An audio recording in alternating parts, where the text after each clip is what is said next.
Hey guys, Max here with another monthly update. First, I want to let you know there is a new episode of Great Levels in Gaming available on the Achievement Hunter channel. This one is on the mission By the Book in Grand Theft Auto 5. If you're familiar with the game, that's the torture mission. Yep, I decided to, just wade into controversy and see how well that goes. I actually really enjoyed putting the video together. I think it turned out pretty well. I'm happy with it. I mean, I wouldn't have sent it to Achievement Hunter to release if I weren't happy with it, but, even still, I'm very pleased with how this one turned out, and I hope you guys are too. Moving on to the meat of the update, the part where you get a little bit of quick little analysis from me, I wanted to talk a little bit about the experience I've had lately going back to Far Cry 4. I never actually finished Far Cry 4 because when I was getting close to doing so, my file got deleted. I don't know how, but whatever, the mysteries of PC gaming, my file gone. So I've been playing through it again, and I've really been enjoying it. I mean, I played a lot of Far Cry 3. Actually, my first Far Cry game was Far Cry 3 Blood Dragon, which came with my first GPU when I first built my my first gaming PC. But then I played Far Cry 3, the main game, because I liked it so much, and I really loved it. So, I've been having some fun with Far Cry 4, and one of the things that's really struck me is that all of the little quality of life improvements, all the little QOL changes that occurred between Far Cry 3 and Far Cry 4 that really, really add up, at least in my opinion, to a pretty noticeable difference from a gameplay standpoint in Far Cry 4 compared to Far Cry 3. In terms of story, I mean, I haven't finished Far Cry 4, but in terms of general themes, I've tended to lean more toward Far Cry 3. I really enjoy how Jason's story is sort of like a Heart of Darkness type story where you just sort of see him sort of immersed in violence because it's the only way that he can save his friends, and you see what it does to his character, and it's thematically consistent between gameplay and story, and I love his story for that reason. I'm probably in the minority about that, but even still, I stand by my opinion. And in Far Cry 4, I haven't gotten quite as much of that, but Far Cry 4, to me, is just so much more playable. There are a lot of little changes, little improvements here and there to the gameplay systems that add up to a very, very noticeable difference in how it feels for me to play it. Like stuff like the fact that you now can press the sprint button or the shift key for PC players while you're driving to get it to auto drive. It makes it a lot easier to aim your weapon when you're driving. In the same vein, like if you pick two green leaf plants, it automatically crafts a healing syringe if you have an open slot in your inventory. Little things like that add up to me to make a much more enjoyable experience, and this is really nothing new to games.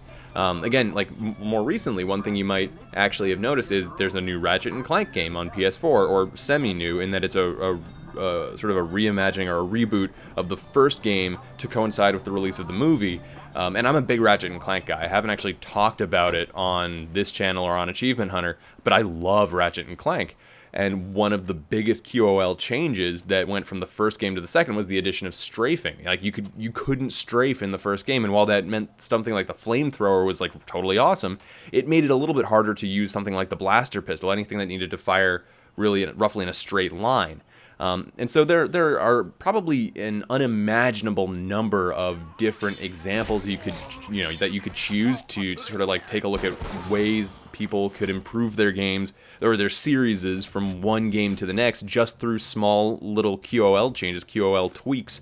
So I'm curious to know what you guys think. What are some of the bigger quality of life changes that you've seen in some of your favorite series? Like what kind of changes have made a huge difference for you when you're playing a sequel to a game? And I'm not going full sequelitis here, despite the fact that I absolutely love that series. And in fact, the first one, or not the first one, the first one I saw, the Mega Man one, was actually what inspired my entire series in the first place, one of the most major inspirations for it. But so anyway, sorry, I'm getting off track. Let me know what you guys think in terms of quality of life changes that you've seen in games. What are some of the biggest that you've experienced and that you've enjoyed? Now, I guess it's after that quick discussion about quality of life stuff, I want to move on to Ask Max. We've got another 3 cool requests or questions from the audience here. I want to start off with one from Jackson Morrill, who gave a lot of great points in favor of Dead Space 2 coming into the rotation for videos and asking just, do I take requests? And I totally do. I can't always get to them. My time is kind of limited in terms of what I can actually do in terms of gaming, but Dead Space 2 has been on my list for a while. I've been wanting to play it. I've actually never gotten around to playing it yet. I love Dead Space 1, yet somehow have not played Dead Space 2, despite the fact that it's sitting in my Steam library. So every point you made about it is just, it sounds awesome, and I can't wait to play it. I just need to make the time to do so. So I'm very much looking forward to Dead Space 2, and I'm very hopeful that it'll make it into the show, because it by all accounts looks like a fantastic game. And before we move on, I just want to thank you for all the kind words you said about the series. You came, he said he came from Achievement Hunter, first saw the series there and found this channel over here, and has been enjoying the series. So I'm very grateful to hear that you enjoyed the series so much that you found more of it. So it really does mean a lot to me. Moving on, we've got a question from Tanner McAvity. You might remember he asked a question last month and asked another one this month. And yes, I do take questions from repeat askers, absolutely. If you have another question for me, just go ahead and ask. Tanner asked, what game do you think has the best music, and what is your favorite track from it? I am notoriously non-committal when it comes to picking a favorite, but that said, there are a few games which I can sort of have on my short list for really, really great soundtracks, because there's the occasional game soundtrack that I totally will listen to when I'm like driving to work. And a couple of those on that short list are like Super Meat Boy, Shovel Knight, Cave Story, Halo 3 ODST is absolutely fantastic, and so depending on my mood on a given day, it'll actually change as to what my favorite piece of game music is. Oh, Devil May Cry has some great music when I feel like some sort of like hard rock. But lately I've been leaning pretty heavily on the Shovel Knight soundtrack when I listen to game stuff. That soundtrack is just astonishingly good. I absolutely adore it, and probably my favorite track from it is the audio or the music from Spectre Knight's stage. I'm blanking on the name of it right now. I'm actually looking it up on my phone, but I absolutely adore that soundtrack, that music. And it's one of my favorite songs from that album. Here we go, Jake Kaufman. That song is, here we go, where is it? It is, it's down low on the list. Where is it? Oh, La Danse Macabre, of course. It's such a perfect name for it. And it's a very, very cool piece of game music, and I really like how it's very, very active, very driving, very much pushing you forward. But it also has certain elements of the environment going on with it, like the cymbal crashes to me sort of evoke the sound of the lightning strikes that sort of make up one of the level's key features, the lighting based on the lightning strikes. And it's actually something I kind of want to talk about in a video not related to Great Levels in Gaming at some point. An idea that's been mulling over in my head is how games can use music to evoke a sense of place, and it's something that I think Shovel Knight does very, very well. So I gotta say, lately, right now, probably Shovel Knight, although I'm not gonna give it to that one for permanent status, because my taste is always fluctuating, always subject to change. And I wanted to save the big one for last. Zach Frazier, first off, has the honorable award of probably having the easiest name for me to pronounce this time, but Zach asked, he said he's interested in knowing what some of my least favorite, I'm interested in knowing what are some of your least favorite levels in gaming. I'm not sure you've ever juxtaposed any of the greats with levels that don't attain the same success, though I could just have poor memory, so I wanted to get some insight on levels that for one reason or another fail to engage, teach, or coalesce with the larger narrative. That's tough, because one of the things that sort of I founded the series on is I just always wanted to talk about things that I like. It's the reason why I was being completely honest when I first met Jack Patillo. I told him that a sentiment that he expressed on one of Rooster Teeth's podcasts was a huge inspiration for me, which is they were asked, why doesn't Achievement Hunter do game reviews? And the answer was just, well, we just want to talk about what we like. But I'm not going to give you a cop-out answer. I'm actually going to answer your question. And I tend not to remember the levels that really, really irk me, except for very shortly after I've played them. So what that means is more recent. I only remember like the more recent levels I haven't really enjoyed too much. And for me right now, that's some of the areas in Dark Souls 2. I've been playing through it, and eventually I'm going to try to get all of the achievements in it, just because that's what I do with Dark Souls. Because I want to finish it out before I play Dark Souls 3. And there have been a couple of spots that didn't really do it for me. I just did the entire Pilgrims of Dark questline, the Covenant questline, which has you delving into the dark chasms of old. There are 3 of them, and then once you clear them all out, and the way you clear them out is you kill every enemy in them, and light a sconce, and then once you do both of those things, you can like go past a fog wall that disappears. You drop down a pit and you're done. But what you do is once you've done all 3 of them, you go and fight an optional boss called the Dark Lurker, and it's not really a fight I enjoyed very much. I finally got through it, and it felt very good to finish it up, but I didn't really enjoy it just because it felt kind of, it wasn't, I like some multi-boss setups in Dark Souls, but it wasn't one of the ones that I enjoyed. I couldn't put my finger on exactly why.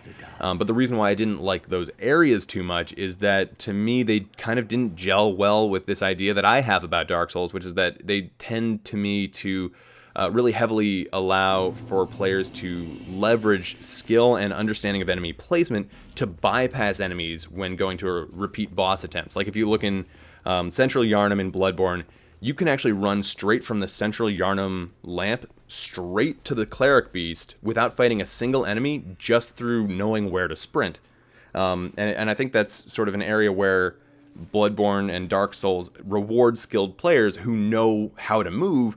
These games kind of reward them with that route that you can take to a repeat boss encounter without having to fight enemies. And the Dark Chasms of Old kind of screw with that a bit, in my opinion, because you have to kill every enemy before you can fight the Dark Lurker. It got to the point in which I had killed every enemy so much that they just stopped respawning. That's a different mechanic. That's a whole different kettle of fish with regard to the despawning of enemies after repeated kills in Dark Souls 2. But that's what happened, is I just killed them so much that there just weren't any enemies left. So yeah, sure, I got my shortcut, but at what cost, as it were. So it kind of bugged me. That's sort of why the quick spark notes, and that's, again, it's entirely subjective. It shouldn't be taken as like, Max thinks these levels are bad. They're bad. No one should like them. That's not at all what I'm trying to say. So I'm hoping that nobody, short clips me right out of that, just like takes like, oh, that's clearly Max's opinion. But no, that's not my opinion, because I made a funny voice. So anyway, that's sort of my ramble about levels I don't like. I'm sure that if I looked back through my library of games, I could find something. Oh yeah, the 2 boats in Assassin's Creed 3. I did not like those boats, mostly because I'm a stickler about trying to get the optional objectives, and they did not like that for me. Anyway, so that's another one I did not enjoy very much, but only because I'm neurotic. Anyway, before we finish up, I just wanted to give you guys an update on streaming, because I mentioned at the end of the last monthly update that I wanted to play around with it, and since then I've actually streamed twice on, again, it's on twitch.tv/maxbarnyard. We started a run in Bloodborne using this absolutely wonderful monstrosity of a character named Rainbow Bright, because she has blue skin, 25500 red hair, pink eyes, and a green monocle. She's going to be a strength blood tinge character, and she's fun. We've streamed twice so far. We just got to Act 2. The last thing that I did on stream was I got through Vicar Amelia, and I actually am going to try to stream more often on weekends, because it's just a lot of fun.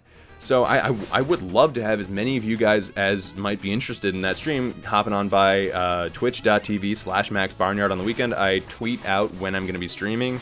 The first one I did was in the evening. The last one I did was in sort of the middle of the day, so that some folks who are outside of the US might be able to tune in if they wanted. And both were a lot of fun. We just hung out in the chat. I got through some Bloodborne. There were a lot of salt shakers shown whenever I died, and it's a lot of fun. I hope that as many of you guys show up as possible, because it's a lot of fun, and it's not a paid thing. I don't make any money off of it. I just really enjoy doing it, and that's why I do all this, is because I enjoy it, and I enjoy doing it with you guys. Phrasing. Crap.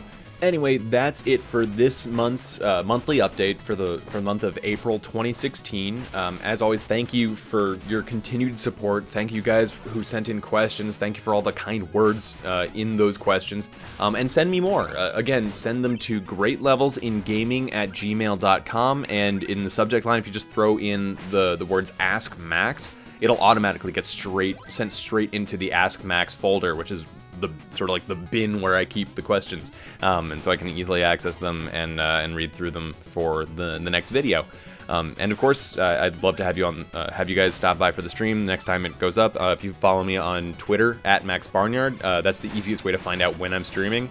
And I'll try to make a little announcement here just in case. But if the last stream is any indication, I might just forget. Sorry, I completely forgot to put anything up on YouTube as a notification. But yeah, Twitter at maxbarnyard. Ask Max questions to greatlevelsingaming@gmail.com, and I hope to see you on the stream. Bye.